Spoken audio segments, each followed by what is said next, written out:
దేవో భవ అంటారు కదా, అందుకని మిమ్మల్ని ఏదో ఒకసారి వాళ్ళకి హాయ్ చెప్పరా మీరు అటు. ఓ నేను నుంచుంటానని మీరు ఫీల్ అవుతున్నారా?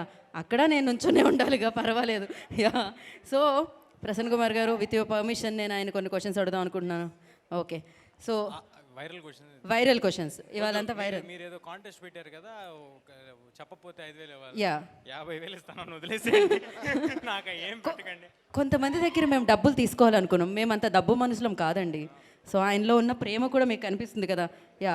సో క్వశ్చన్స్ ఏంటి అంటే, ఫస్ట్ మిరాయి సినిమాలో ఒక పాన్ ఇండియా స్టార్ నటిస్తున్నారు అని చెప్పి మాకు న్యూస్ వచ్చింది. ఎవరు ఆయన? ఏమైనా కొంచెం చెప్పినట్టు హింట్. ఆయన చేస్తున్నారు మాకు తెలుసు అది. ఇంకా ఎవరో, ఇంకొంచెం, ఇంకా ఎవరో మీరున్నారని తెలుసు, మనోజ్ గారు ఉన్నారని తెలుసు. ఆయన ఎవరు అని, ఎవరో చెప్తారా అని. ఎవరు అనేది విశ్వప్రసాద్ గారు చెప్తారండి. పీపుల్ మీడియా ఫ్యాక్టరీ విశ్వప్రసాద్ గారు చెప్తారు. ఈ ప్రశ్న ఆయనకి ఫార్వర్డ్ చేయండి అంటున్నారనమాట ఆయన. సో ఓకే, జై హనుమాన్లో మీరున్నారా? Straight question. ఏ ఈ ఆన్సర్లు మీ దగ్గర నుంచి వస్తాయి ఎలా ప్రసన్న కుమార్ గారు? యా, ఒప్పుకో మేము. అది ప్రశాంత్ వర్మ చెప్తే బాగుంటుంది కదా. ఇదేంటి పక్క వాళ్ళ క్వశ్చన్స్ రాశారా? ఏదో ఒకటి కొంచెం చెప్పినట్టు ప్రశాంత్ వర్మ గారిని మేము అడుగుతాం డెఫినెట్లీ.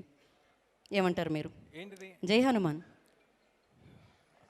అను, అది తను అనౌన్స్ చేస్తే బాగుంటుంది అంటే మీకు అర్థమైంది కదా. అనౌన్స్ చేస్తే తెలుస్తుందన్నారంటే అర్థమైపోయింది. ఈ మాత్రం హింట్ ఇస్తే చాలా అల్లుకుపోతాం మనం. అండ్ ఇంకొకటి వైరల్ కంటెంట్ కదండి మనది. సో ఏదోటి కొంచెం మేము అడగాలి, వైరల్ అవ్వాలి. ఏంటి మరి మీరు నెక్స్ట్ టైం ఐఫా హోస్ట్ చేస్తున్నారా? ఆ డౌట్ ఎందుకు వచ్చిందండి మీకు? అంటే ఈ మధ్యకాలంలో మీరు హోస్ట్ చేశారు, స్టేజ్ మీద మేము చాలా ఎంజాయ్ చేసాం. తర్వాత సోషల్ మీడియాలో కూడా చాలా ఎంజాయ్ చేస్తూ ఉన్నారు. దానికోసం అంటే చెప్దాం అనుకునేది ఇది వేదిక కాదు, దాని గురించి ఇంకోసారి. అందుకే వేదిక మీదకి పిలవలేదు మిమ్మల్ని, మేము కింద వచ్చి అడుగుతున్నాం ఈ క్వశ్చన్. ఇది సోఫా.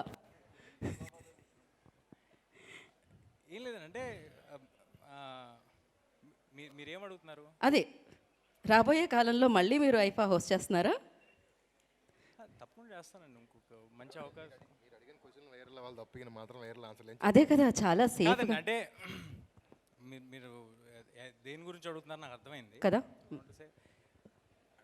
ఐఫా అనేది ఒక నేషనల్ ప్లాట్ఫామ్ అండి. ఎంతోమంది స్క్రిప్ట్ రైటర్స్, రీడింగ్ సెషన్స్ తర్వాత మా వరకు వస్తూ ఉంటుంది. అండ్ మోర్ ఓవర్ ఏదైతే చూసారో అది ఆ క్లిప్స్ అన్ని కట్ చేసినాయి. ఫుల్ వీడియోస్ ఉంటే ఎవరికి చూసుంటే అలాంటి ఉద్దేశం ఏం రాదు. బట్ అయినా అవి రానా గారు క్లియర్గా నా మీద వేసిన జోక్స్ అందరికీ అర్థమైంది కాబట్టి it was taken in a fun way. అది నా మీద వేసిన జోక్స్ కాబట్టి.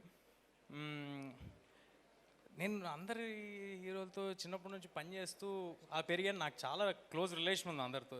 ఎందుకు ఎవరినైనా లో లైట్లో అలా మాట్లాడదామనే ఆలోచన కూడా నాకు ఎప్పుడు రాదు. It is a clear misunderstanding అంతే. మీకు వచ్చేసింది కదా మీకు కావాల్సింది. ఎస్, మాకు కావాల్సిన క్లారిటీ వచ్చేసింది మాకు. అదే నన్ను వదిలేసేయండి please. Thank you so much. And yes, ఎవరిని ఉద్దేశించింది కాదు ఆ వేదిక. ఇందాక చెప్పారు దాని వెనకాల చాలా ప్రాసెస్ ఉంటుంది అని చెప్పి. Thank you.